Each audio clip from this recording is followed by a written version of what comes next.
everyone, welcome back to Noble Talks. My name is MC and I will be your host for this episode. And Sir Norby is with us today. And for today's topic, we will be talking about tips or advice for the younger us. So, in a way, we can say that this episode is dedicated to the youth out there. So, you guys better listen up. So, let's get to it, Sir Norby. What's the very first tip that you would give para sa younger self mo? Oh, thank you for that, MC. So, I think number one na po pwede kong advice na mabigay sa mga kabataan ngayon is learn. I think you have to be open for learning. We always have to quench our thirst for new knowledge. Like, I think sa panahon ngayon, no, everything is accessible right on your fingertips. So, po pwede mo nang makita, mabasa. We have Google that will assist us in all the information that we need. And so the first thing that we should have para sa mga kabataan is we have to develop that sense, that passion for learning, to learn new things. And then learning is not just about reading, of course, books or novels or whatever it is. It's also about being sensitive and sensible and being open to discovering a lot of things around us. So dapat meron tayong mind na inquisitive, mapagtanong tayo, and that's it. Natatandaan ko ng bata ako, mahilig talaga akong magbasa. Mahilig talaga akong mag-aral. So, yung mga kaibigan ko, bata pa lang ako, naglalaro sila din sa labas. Pero ako nagbabasa ako. And kapag ka binigay yung book sa amin, yung mga textbooks ng elementary, even in high school, pag naibigay na yon, siguro after a month, nabasa ko na halos lahat ng mga stories doon. Why? Kasi hindi ko alam, pero I was able to develop that yung passion for learning. Sabi nga nila, no, the road to education is always under construction. So kahit ngayon, yung ginagawa natin is actually an opportunity for us to learn new things, sharing your experiences, and then processing the experiences of others, because I think it was J.K. Rowling who said that, I think she said that the experience of others can also be your experience, just like yung Harry Potter. Nung binasa natin, it becomes our experience. So, that's it. I think the first advice is, marami na tayong opportunities to learn. Meron tayong cellphone, may internet tayo. Anytime, the internet is open 24/7. Wala siyang oras, wala siyang boundary. So, if you want to learn something, you just have to Google something. Yeah. So, ayun. Pero nakita ko, mga books, no? Alam mo ba na talagang nahirapan din ako mag-transition from using e-books, from using books na mga hardbound and of course yung paperback to e-books. So, dati talaga, gusto ko talaga nag-annotate kasi, nagsusulat, nag-highlight, parang yung messy na book, para sa akin is ang gandang tingnan. Pero ngayon din, sabi ko, shucks, ano kayang gagawin ko? Hindi po pwedeng wala akong libro. So, okay din naman pala yung may e-books ka, basta may iPad ka or cellphone or laptop, you can access your e-book. So, anytime, anywhere. So, hindi siya mabigat, katulad ng mga physical na books na meron tayo. So, I think ayun lang. Number one is you really have to develop that passion, be open for learning. Yeah, I agree with that talaga. Kasi gaya ng sinabi mo kanina, it can also be your experience, yung experience ng ibang tao or yung binabasa mo, which is a chance for us to also learn from them, Yeah. diba? Sabi nga nila, you can learn from other people's mistakes, eh. So you have to make it yourself, diba? Okay. Yeah, totoo yun. Totoo. Nakakatawa lang, no? Ako rin kasi, sorry, no? Parang, I'm also a teacher. Kaya medyo meron akong I always want my students to learn. I always want my students to read. Yeah. So, I think ganun yun eh. You won't be able to write something kung wala kang pinakinggan, wala kang binasa, wala kang pinrocess. So, part of growth and development of human beings is yung learning. It is a process. So, of course, from cognitive psychology, kung makikita mo kung paano tayo nagpa-process ng information, yung knowledge, pero pagka dumating ka sa age na katulad ngayon, hindi ko na matandaan lahat ng binasa ko. Pero kayong mga bata, you can easily memorize, diba? yung natatandaan mo kung anong binasa mo, tapos word for word, kaya mong verbatim din na kaya mong sabihin yun kasi you commit it to your memory, na-memorize mo siya. Pero I think yung sa age ko naman, hindi ko siya ma-memorize, hindi ko na siya talaga ma-memorize, pero I can always synthesize, I can always summarize, put it in my own words, but the idea is still the same. So, ayun lang yung pinagkaiba, yung pagdating sa age, mas yung mga kabataan, mas madali nilang ma-memorize. Yeah. Pero ako promise, kahit na anong gawin ko, hindi ko ma-memorize ang isang bagay. Pero ganun pa rin, that's part of learning, basta magbasa, magtanong, mag-process ng information. So, ayun yung unang advice na gusto kong sabihin. Sa generation ngayon, huwag tayong matakot na matuto. Minsan kasi nagiging problema lang natin is ginagamit natin yung internet for entertainment, just for entertainment. But in fact, the use of the internet can be the best tool for you to learn something. You can use it for educational purposes. Kapag alam mo kung paano mo siya gamitin for educational purposes, promise, you will be ahead. You'll reach far places. Yeah. Pero yung problema ngayon kasi is, mga estudyante, they just copy-paste. Kasi lahat naman nandun. I-google mo lang, okay, ito yung assignment, i-google mo, copy-paste. They don't read anymore. Pero, ayun lang yung feeling ko, yung bagay na medyo, yung generation namin is angat sa present generation. Kasi ang hirap na i-process yung sobrang daming information. But during our time, yung best friend namin was encyclopedia. Nakahawak ka pa ba ng encyclopedia? Naman, sir. Meron kami sa bahay. Yeah. Ako yung impression ko nun pag may encyclopedia kayo sa bahay, shucks, una, ang tatalino ng mga nakatira dito. Pangalawa, ang yaman nila. Kasi pagka may encyclopedia ka, magkano yung encyclopedia nung unang panahon? Pero ngayon, kahit bigyan ka, i-donate sa'yo yung isang buong set ng encyclopedia, tatanggapin mo pa ba? Hindi na. Kasi knowledge is obsolete already, yung nandun. And I remember, so nabasa ko to in one of the articles I've read, na ang sabi doon is, what you know today might be obsolete tomorrow. So every 2 years or mas mabilis pa, nagiging obsolete yung information kasi sobrang dami na nila. So, yeah. So yeah, I think another thing, I just want to add as well, let's not take for granted yung convenience of having, alam mo yun, information at the, it's very convenient. We can search things on the internet and learn so many things. So again, I want to emphasize it, be open for learning. So how about our second tip? What would be your second tip for the younger you? In connection siguro. Dapat maging good listener tayo. Yeah. Well, kasi nakikita naman natin ngayon na, authentic, genuine conversation should always have that someone is speaking and then you have to listen. So be a good listener in a way. You listen with your heart, with your mind, with your whole self. Kasi isa pa yung bagay na nangyayari ngayon na dahil we are bombarded with so many stimuli. Yes. So ang dami, minsan nagsusulat ka, nagbabasa ka, nakikinig ka ng music and everything. So I think yung bagay na yon nakaka-disrupt, nakaka-disturb ng usual processes natin, yung processing of information. So I think pero yung be a good listener is number one, when you listen to a person, katulad ng una na you learn, you also learn from the stories of others. Tapos sa mga kabataan, kala natin parang KJ si nanay or si mama or si mami or si daddy.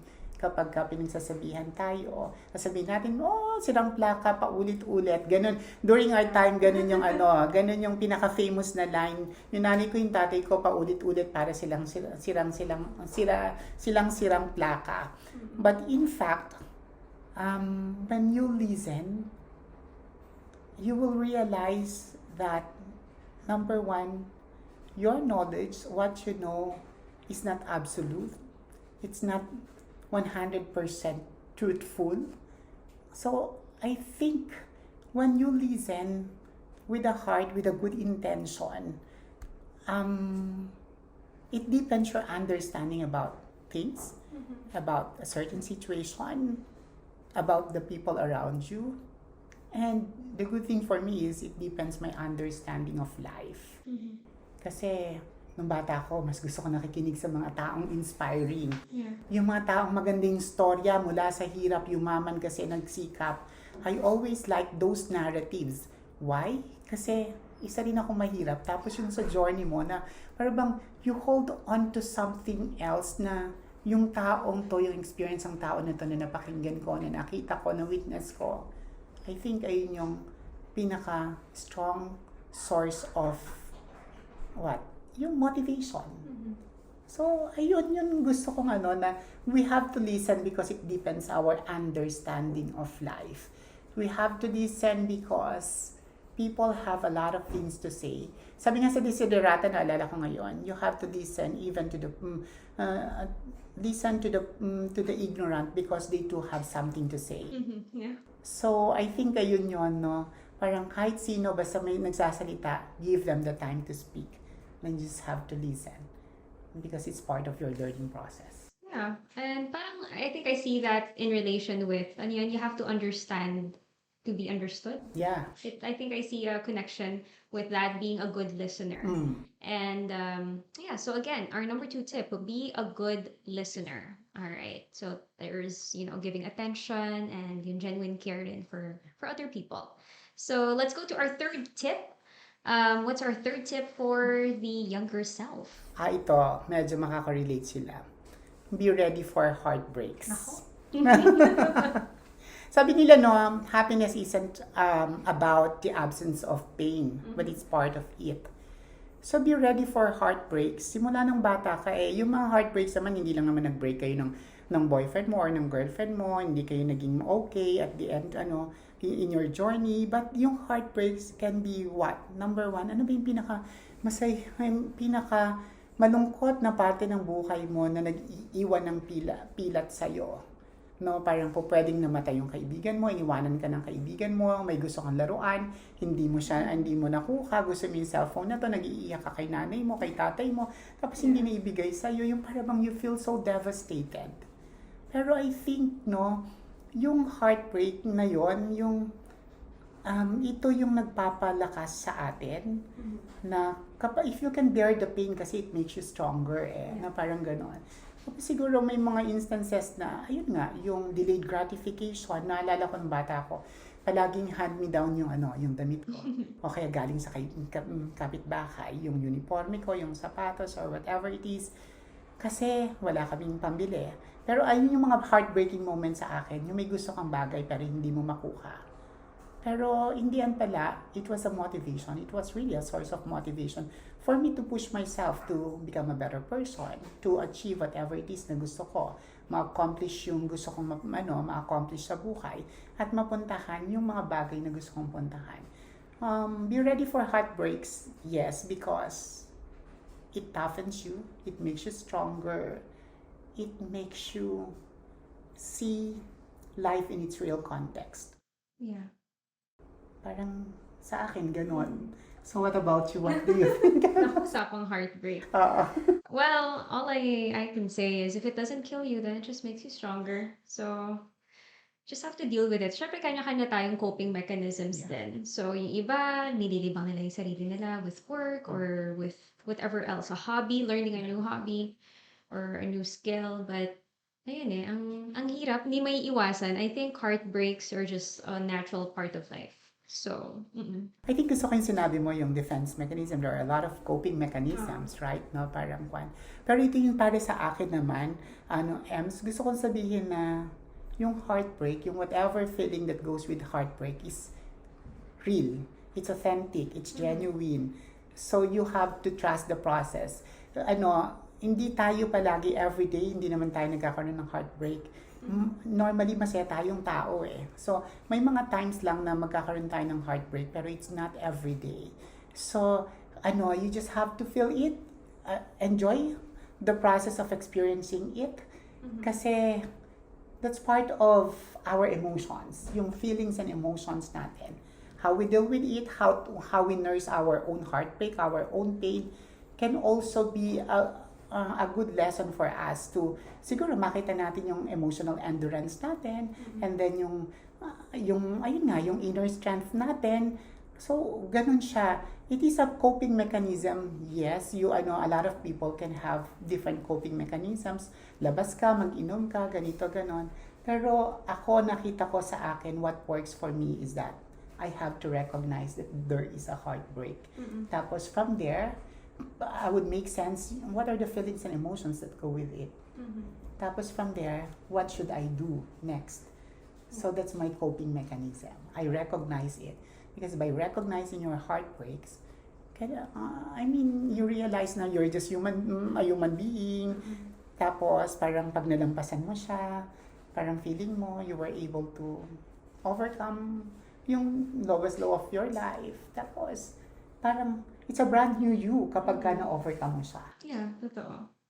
And ano ba yun? I wanted to highlight something you said earlier, but I think you covered it well. Yeah.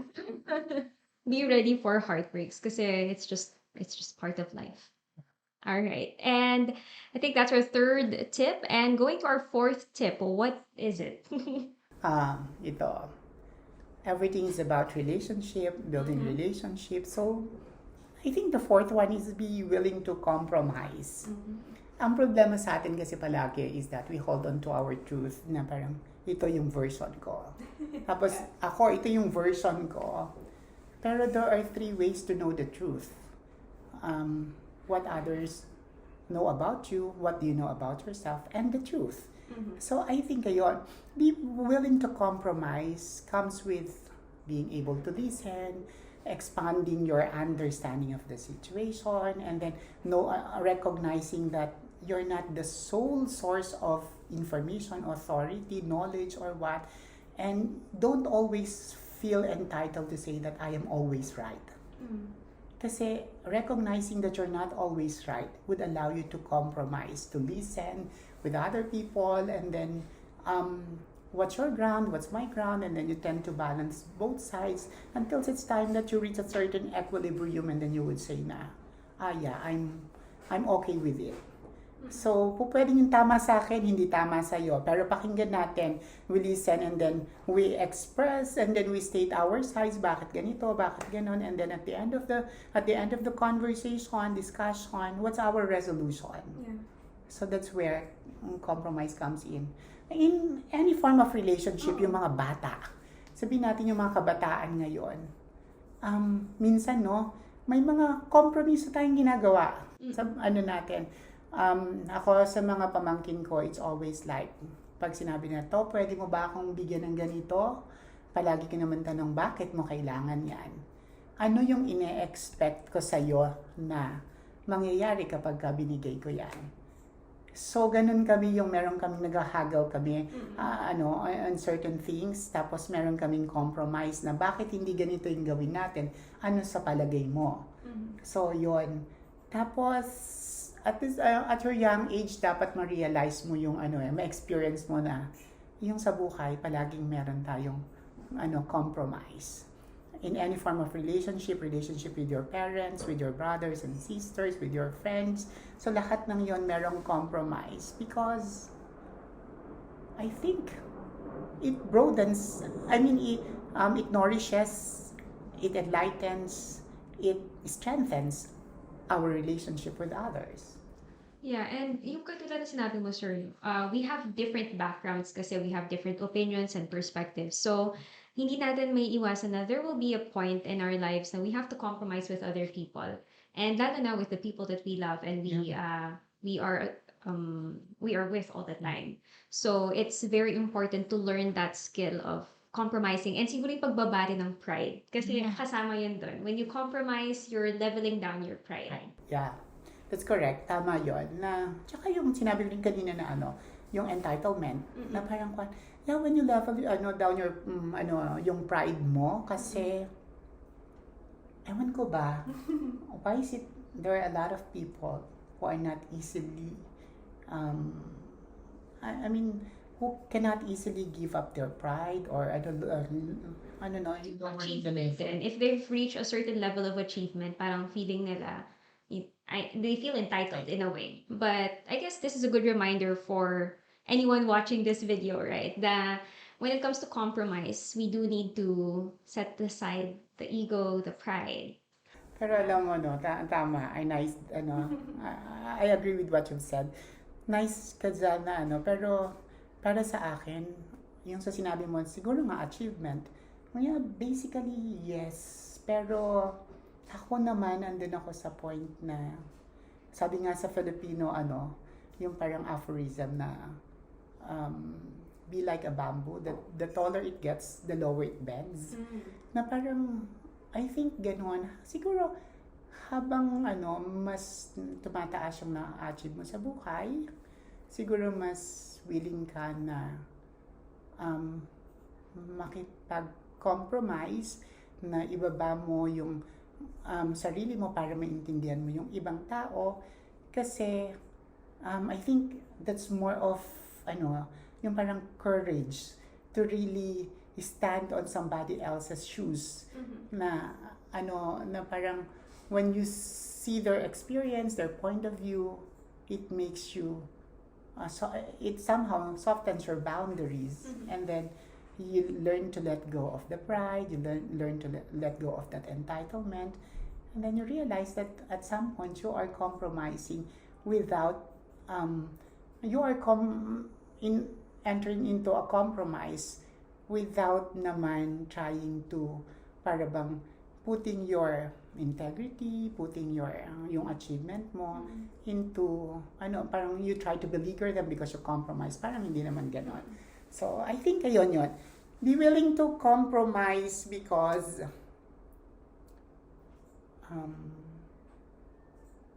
when you are in a relationship with anybody else, friends, relatives, brothers, sisters, parents, part of the relationship is always listening, sharing, understanding. And those are important recipe for compromise. You meet halfway. Yeah. Compromise. Yeah, that's the beauty of compromising. All right, so that's our number 4 tip. Yeah, be willing to compromise. So let's move on to the next one. I think it's also connected, diba, with our 4th tip. Yeah, ayun. So regardless of shapes, yung color, sizes, well, you have to be more accepting of others. But before you accept others, you have to be more accepting by embracing yourself. By embracing who you are, because it's part of your uniqueness, yung individuality mo. I think sa mga kabataan ngayon, very brittle ang kanilang personality because yung acceptance would always come from being famous sa social media, yung ilan yung likes kapag ka, I think that's their term, no? Oy, ang dami niyang likes, famous talaga, as in famous siya. So, oy, influencer, or ganito, ganon. Yung nagiging sukatan ng kanilang pagtanggap sa sarili natin is always like yung the metrics that social media give us. Number of likes, number of shares. But in fact, yung being more accepting of your situation, of yourself, of others, is I probably it's it's not just it's not just a value, it's also an attitude that we have to emulate, because once you become more accepting of the things around you, of yourself, of other people, you realize that we live in a world that's full of unique, creative individuals. And when you learn to accept yourself, you tend not to compare yourself with others. That's true. Sabi na naman nga sa Desiderata, do not compare yourself with others, for as always there are better or lesser people than you are. So be kind to yourself, accept yourself, regardless of your imperfections. And I think and the blemishes that you have on your face, yung mga scars na meron ka sa sarili mo, they are part of your DNA. Yeah. So you are unique, you have to remember that. And yung validation, yung affirmation ng sarili mo shouldn't be coming from the number of likes na meron kayo sa social media. It should come from within. And when you feel that, you have to um, I think kung nararamdaman mo na meron kang validation, yung self-validation more than social validation, you have to enrich that, you have to nourish that kasi that will form part of your yung making yourself, yung inner self mo stronger. I think kailangan natin yon. Social validation is important, pero yung accepting who you are, accepting yourself, regardless of your imperfections, yung kung anong shape and color mo, lahat ng to part ng sarili mo. Yeah, I don't know sa I have to agree. Actually, personally, I remember when I was much younger, may issue ako dyan with like my self-esteem, how I see myself. Pero growing up, I don't know kung na-experience mo rin yun, sir, but growing up, slowly, I'm starting to accept myself more. Kasi, ewan ko, siguro it's me learning more about other people, learning about myself, and nakita ko na napaka-importante yung self-acceptance. Kasi, andun rin yung peace, diba? Pag accepted mo yung sarili mo, it's like, okay, eto ako, and I'm at peace with that, you know? And you can also give that acceptance towards other people. Kasi tanggap mo sarili mo, and somehow, self-love na rin yun, and you can give that to others as well. So, it impacts your mental health and how you would treat others as well. Tama, that's very well said. In fact, you can always recognize, appreciate, and siguro, ayun nga, idolize yung isang tao, na-appreciate natin siya dahil maganda siya, maganda yung skin niya, maganda yung hair color niya, yung maganda yung mata niya, lahat ng ganon. Pero don't be too hard on yourself saying na, bakit ba kasi ganito yung kulay ko? Bakit ba kasi ang itim-itim ko? Bakit ba kasi ang laki-laki ng mata ko? Or bakit ba kasi yung buko hindi maganda, hindi siya bagsak, ganito, ganon. I think, when you appreciate other people, you have to use that same lens to see yourself as a unique person for you to be able to accept yourself as well. Tulad niyan, palagi ako niloloko. If you look at my face, ang daming so palaging sinasabi ko, marka yan ng pag-aaral ko, pagsisikap. But then, of course, it's a different thing na, na yung personality development. Pero, I think yung being more accepting of yourself allows you to be to be kinder to yourself and to the people around you, and to be able to appreciate uniqueness, individuality, and ingenuity in everybody. Yeah. So, napaka-importanting tip yan. Lalo na, we have the tendency to be harsh sa sarili natin. So, again, our number 5 tip, be more accepting. So, sa sarili mo and sa ibang tao. Yes. Alright. So, we are halfway through. Yeah, we are halfway through. So, what's our number 6 tip, sir? Ako, yung number 6 ko sa mga kabataan, to the younger ones, always try. Nung bata ako, I always want to try a lot of things. Lalo na, yung gusto ko malaman kung magaling ako sa ganito, sa ganon, ganito. I was not motivated by medals, trophies, or whatever it is na mga extrinsic motivation. But in fact, I was motivated intrinsically. So always try, because you don't know what awaits you. At the end of the finish line, meron, yung naghihintay sa akin. So, ayun yung importante. Maraming mga bata ngayon na they don't have the confidence to try it. Kasi nga, yung makikita mo, I think it has to do with the upbringing then. Minsan gustong kumanta ng bata, tapos sasabihin ng nanay, huwag ka nang kumanta, ang pangit ng boses mo. So, hindi natin alam, yung lower self-esteem natin, yung poor self-esteem, poor perception of ourselves is a result of our experience na nagsisimula sa bahay. Tapos pagdating sa eskwelahan, bata ka pa, binubuli ka ng mga kaklase mo, o kaya naman yung mga situation sa paligid mo. Because of that, hindi mo alam kung ano nga ba, saan ka magaling. Pero alam mo yun, when there's that desire inside you to try something else, don't be afraid to try it. Kasi nobody can push yourself than yourself. Ikaw lang ang pwedeng mag-push sa sarili mo. Who cares kung hindi ka magiging successful when you try it? But in fact, when you try something else, it's either you win or you learn, but you will never lose. So always try. There's nothing wrong. It won't harm you when you try something else. Ito na rin ang tandaan ko. I tried it. Nag-audition ako sa Pinoy Big Brother. Alala ko, That was when I was 28 years old. Why? Because alam ko naman hindi ako mananalo. Wala akong X factor. Pero, I just, for the sake of experience. Yeah. And sabi nga nila, experience is the best teacher. So I tried it. At least alam ko how it feels to line up in a long queue and then being given the spotlight for 10 seconds. And then after that, tapos na yung spotlight mo. But I think nung tinry ko siya, it built my confidence. So, and na-realize ko na, it's not the world, it's not my world. Yeah. So, ayun siya. Always try. Huwag tayong matakot. Ikaw ba? Ako, eto na lang, di na tayo lalayo. Being with Noble Minds, I remember last year, I was like, tatry ko ba mag-apply? Kasi I remember when you messaged me, you were looking for a mass comm student or graduate. But sabi ko, hindi ko naman yun, hindi ko yun educational background. Yeah. But I was like, you know what, I'll just give it a try. I emailed you that Christmas. I was like, Merry Christmas, sir. Tapos sabi ko, I'll give it a shot. And we're here today. Yeah. So, minsan, yun nga, I like what you said. It's either you win or you learn, but you never lose. Yeah. Kasi if you don't reach that certain goal that you were going for, you still learn something out of it. And kung may mistakes, charge the experience. Diba? Yeah, meron akong gustong tula nung high school pa to eh. If you cannot be a tree on top of the mountain, be a shrub at the side of the hill. Parang ganun siya. Hindi ko na siya matandaan, pero always try. Parang ganun ang sinasabi niya. Yes, there's no harm in trying. Yeah.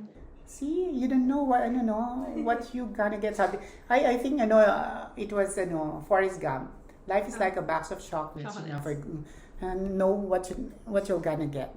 So just try it. Yeah, just try. Kasi ang hirap rin yung what if eh. Diba? It's gonna harm you. What if tinry ko? What if this and that? Magandang natandaan ko lang to at Alam mo, mas isang bagay na dahil gusto kong tinatry yung lahat ng bagay. Isang bagay na gusto kong sabihin na wala akong regret sa buhay.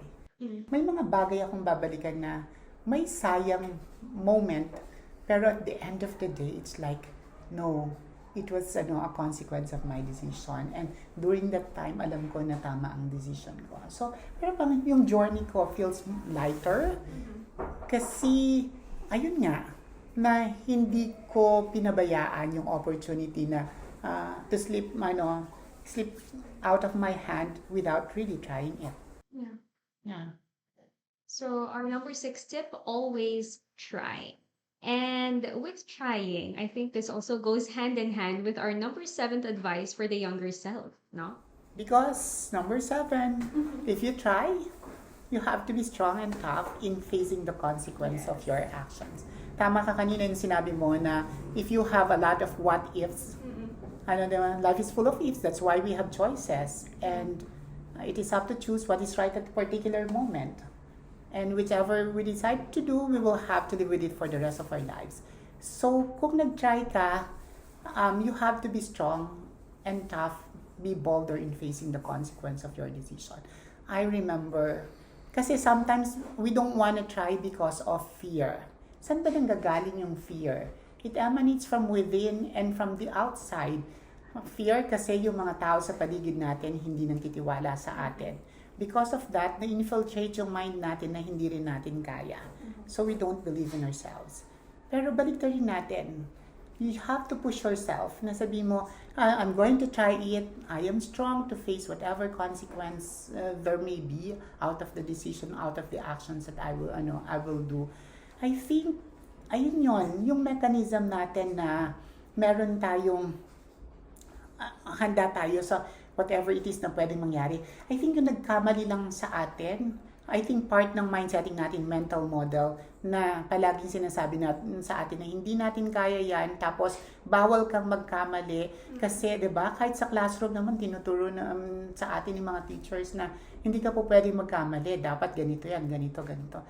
But then, failure is not the opposite of success. It's actually part of it.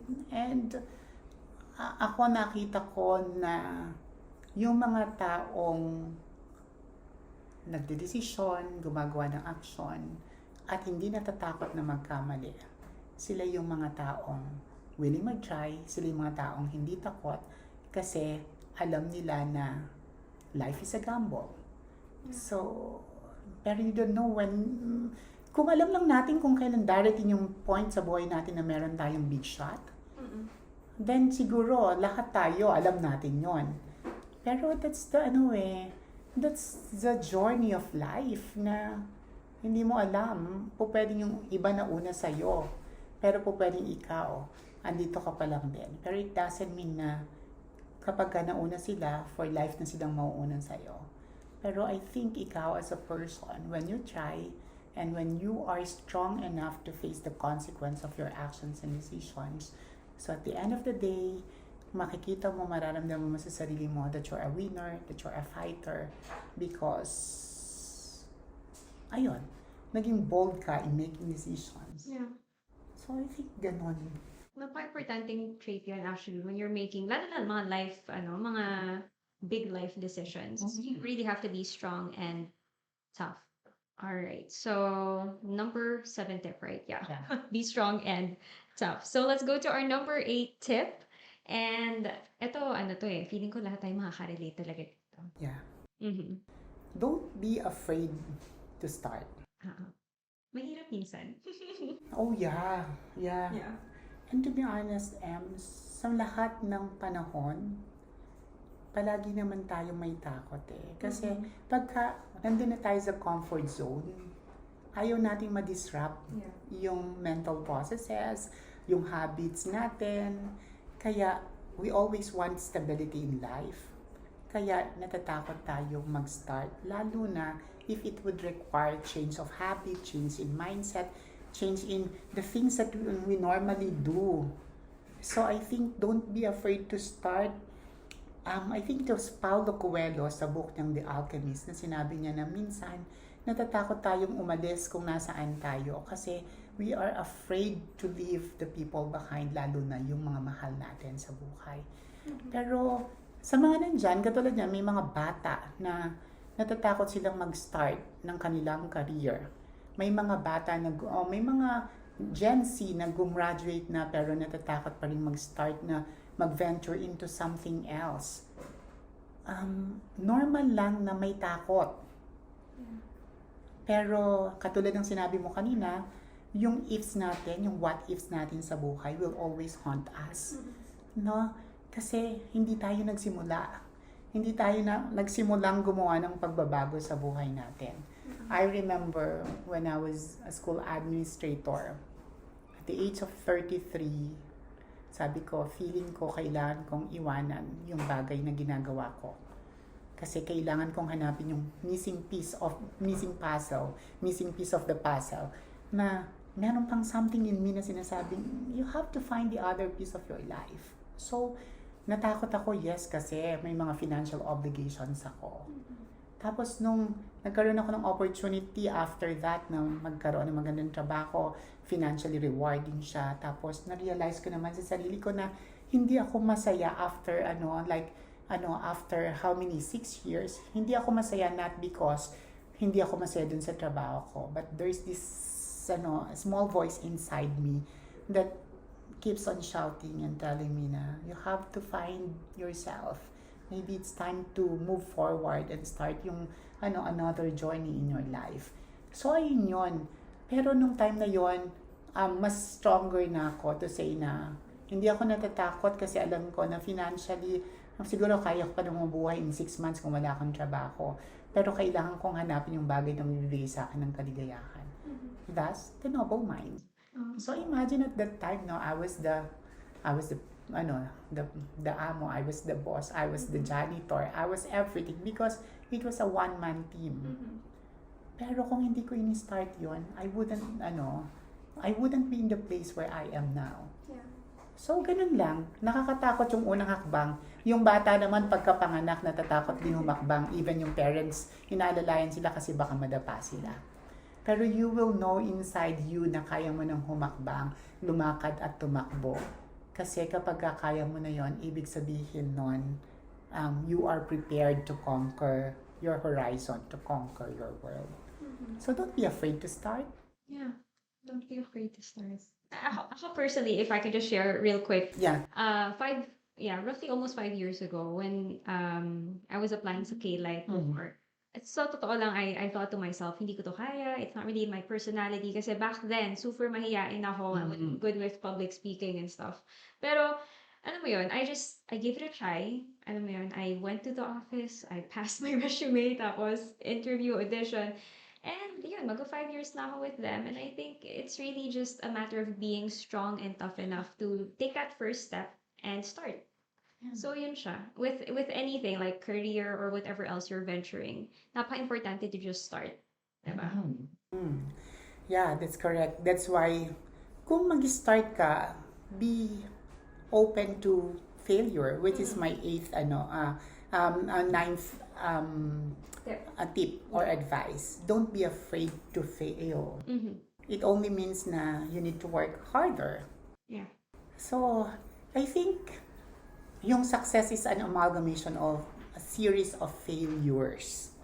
Tapos sabi nga ni Paulo Coelho, success is falling down 7 times, but standing up 8 times. Yeah. So, may mga yung may mga rough roads, may mga bumps along the way. Pero, sabi nga, hindi naman mahalaga, alam mo yung destination mo. But then, you have to enjoy the journey. And at the same time, if you have a good company, that will make the journey more interesting, more exciting. But then, yung hindi tayo natatakot mag-fail. Ako kasi, bakit ako hindi natatakot mag-fail sa buhay? Kasi I think I have experienced the lowest low of my life. Nung bata pa ako, I know what it meant to be in a for family.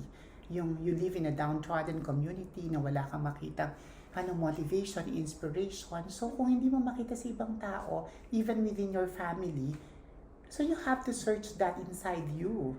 So nasaan? There's that lighthouse inside you within that will tell you na, okay, don't be afraid. Go on with life. Kasi hanapin mo lang yung sarili mo. So, yung don't be afraid to fail means, ayun nga, na mas maganda nga siguro na habang bata ka, mag-try ka mag-fail. Nakita ko to as a teacher. Yung maraming mga successful na mga estudyante after they graduate in college, sila yung mga medyo pasaway na bata. Sila yung mga batang palagi nagfe-fail. Sila yung binabrand natin na makukulit, na itong mga batang to is mahirap pasunurin or whatsoever. They don't care kung basta passing lang, 75. Pero sila yung mga batang at their young age nag-fail, tinry nila yung maraming exciting experiences at their age nung kabataan nila. And then eventually you'd realize na sila pala yung merong yung guts na mag-try and then mag-risk kasi na-experience nila yung failure ng bata sila. So, yung I think sa mga bata, na parang pag nag-fail ka, ang kailangan mong gawin susunod after that failure is to dust yourself off. Yeah. Tumayo ka and then sabi mo, I can do it. Sabi nga ni Maya Angelou, you can cut me with your words, something like that. But still like air, I will rise. Na parang ayun yun, na parang meron tayong ganung yung buhay natin. Meron tayong desire na mag-fail tayo, pero meron tayong energy and courage to stand up from fall. Yeah. So, ikaw? Actually, napansin ko, sir, sa high school batch namin, yung mga yung super sub-sub talaga na binugbog, you have to be number one, ganyan. Ngayon in life, medyo nasa mediocre, sila level. But yung mga medyo, nasa bandang top 10 or pababa, they're the ones going pretty high in life now. Parang medyo late bloomer or something, but doon mo makikita na minsan it's not about how you started eh. You can start, di ba, with failures and stuff, but eventually doon ka mag-learn and you'll just go up from there. Yeah, parang tama yun. Actually, merong study na kinonduct about it. Na yung mga, ayun nga, yung mga below average, yung mga field, sila yung nagiging mga business owners. Yeah. Yung mga middle, yung average, sila yung mga nagiging managers, nagiging CEO. Tapos yung matatalino, sila yung mga nagiging professors, sila yung mga nagiging consultants. Kasi matatalino, they like to talk about ideas. They are motivated to learn a lot of things, to share knowledge, to share everything na parang Pero yung mga nag-fail at their younger age, sila yung may mga sila yung mga risk taker. So ayun, I think ganun no, nakakatawa lang no. Talagang wala naman po pwedeng magsabi kung anong future meron ka. At yung failure na meron ka ngayon will never determine your future. Because what you are today, who you become tomorrow is a result of your decision today. And who you are today is a result of your action yesterday. So kung nag-fail ka kakapon na tinanggap mo na failed ka, hindi ka na bumangon. So you will be failure all your life. But then if you are failing and then you are still standing up, that's just, you are just in a stage where you are failing but you're not a failure. Yeah. So I think there's a difference between failing and failure. Yeah. So just work harder when you fail. Diba? Parang bounce higher when you fail. Kasi it only means you're not giving your best yet. And of course, I think yung siguro yung last ko na lang na gustong sabihin is that as young ones, you always have to listen to your heart. So it's your journey and not your not theirs. You have to run your race. I think naman, mahirap sabihin to na parang lalo na sa natin, sa kultura natin. Ano bang susuotin ko? Maganda ba to? Bagay ba to sa akin? Baka pangit, ganito, ganun. We always allow the people around us, friends, relatives, families to decide. Katulad niyan, kung anong kursong kukunin ko, kung saan ako mag-aaral, kung ano ba yung ganito, ganun. So, ang dami natin pinapakinggan. Pero, there will come a point in your life na mapapagod ka to meet the expectations of a lot of people. Then you would realize na sana nakinig pala ako sa sarili ko. There is a poem, it was anonymous yung anonymous yung author. Sabi niya, when I was young and so little, I dreamt of changing the world. Tapos, and now, at the end of the poem, sabi niya ganun, and now that I am on my deathbed, I suddenly realized that I should have changed myself first. Who knows, I would be able to influence my family and friends and change the world. So listen to your heart. Means it's your life. It's your journey. Do what you want to do in life. After all, your commitment should be yung firstly sa sarili mo. Kasi kapag ka na-fulfill mo yung mga bagay na gusto mo sa sarili mo, then you can help people around you. Pero hindi natin pwedeng pasanin ng mundo yung kahirapan para sa ibang tao and then tayo, naghihirap din tayo sa sarili natin. So, ayun lang. Para maging happy tayo sa buhay, you always have to listen to your heart, follow your heart, and you will never go wrong when you follow your heart. I don't know, Ems, what about you? Well, ano ba? What can I share about listening to your heart? Well, ang hirap rin kasi they have that saying na your heart can be deceiving. Tama ba? Yeah, they say that. Yeah. So, medyo cautious ako with following the heart. Okay. But siguro I could agree sa part na following your passions. Yeah. Na when it comes to career. Kasi I've met a lot of people na tatanungin ko, bakit yan yung kurso mo? Sabihin kasi ito yung gusto ng mama ko, ng lola ko. And I was like, sayang naman kasi I can see minsan yung napaka-passionate ng tao. Kaso hindi napunta sa gusto niyang path. Alam mo yun? Ang sayang I feel like there could be so much potential sa tao na yun. So I would agree with listening to your heart, lalo na when it comes to pursuing your passions and your dreams. With that situation na sinabi mo, natatandaan ko, nung teacher talaga ako, nung full-time teacher ako, I always start the question, the class, yung unang meeting ng semester with the question, why are you here? What brought you here? Who decided to take, for you to take up this course? Tapos sinabi ng parents ko po, ganito, ganon. Kasi how can you excel in something that you do not like? Tama ka. There should be passion. And when you do it with your heart. And so, kahit na gaano kahirap yon, basta alam mo, masaya ka doon, then you will be happy doing it. I think, marami tayong nakitang mga tao na very passionate sa ginagawa nila. Ako minsan tinatanong ko, bakit yung mga singer, halimbawa, nagpunta ka sa isang fine dining resto, alas 11, alas 12 ng gabi, kumakanta sila. Ako mas gusto ko natutulog. Pero they do it with with passion, with a heart. They love what they do. And that's it what gives you happiness? It's doing something that you like. And you cannot see yourself, you cannot wait for yourself to wake up the following day to do it again. Mhm. So it makes your heart and soul sing. Yeah. So I think that's it. Listening to your heart can be sometimes, tama ka naman, deceiving. Pero I believe naman na kahit na yung puso natin has the capacity to assess, evaluate things around us. Yeah. So I think, ayun, na parang, ay nako, ikaw sige. Kung sa lahat ng mga 10 binigay kong na advice, yung pieces of advice na to, ano yung medyo para sa'yo, at your age, yung para sa'yo is appropriate and alam mo na this is your guiding path at this time? My guiding path. Wow. Ang hirap mamili eh.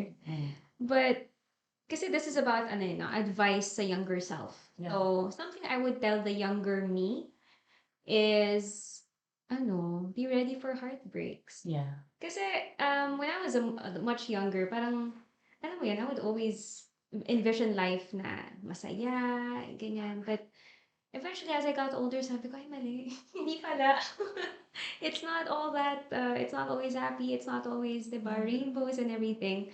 Pero yun, you have to be ready for the worst of the worst. Yeah. Kasi yun nga, it's not just about romantic relationships, but losing people in your life or even pets. Kasi ako, pet lover ako. But, I think we can never be too prepared for things like that. But, mo yun, kailangan natin maging ready in a way. Yeah. Sige. Ako, I think to end this, yun, good conversation. Para sa akin, pipiliin ko pa rin yung, be more accepting of the things that you cannot change anymore, of the things that you cannot control, of the things that you failed to do, of the what ifs na hindi mo, nagawa, kaya what if siya. Being more accepting allows you to embrace yourself. Being more accepting allows you to appreciate who you are.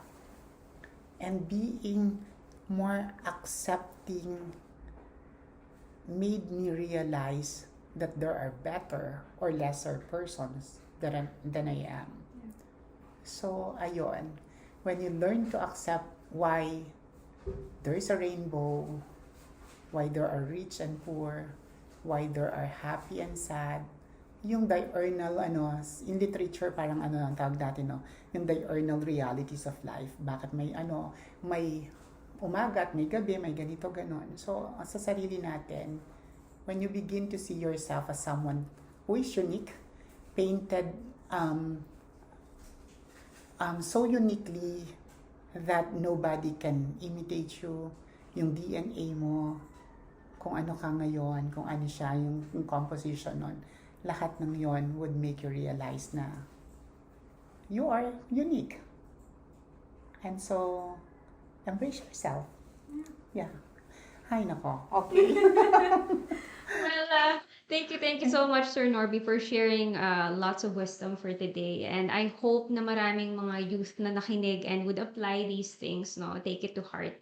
Kasi, ayun nga, it's really, let's absorb all the knowledge that we can. Kailangan natin i-equip yung sarili natin to face the world. Yeah. Yeah.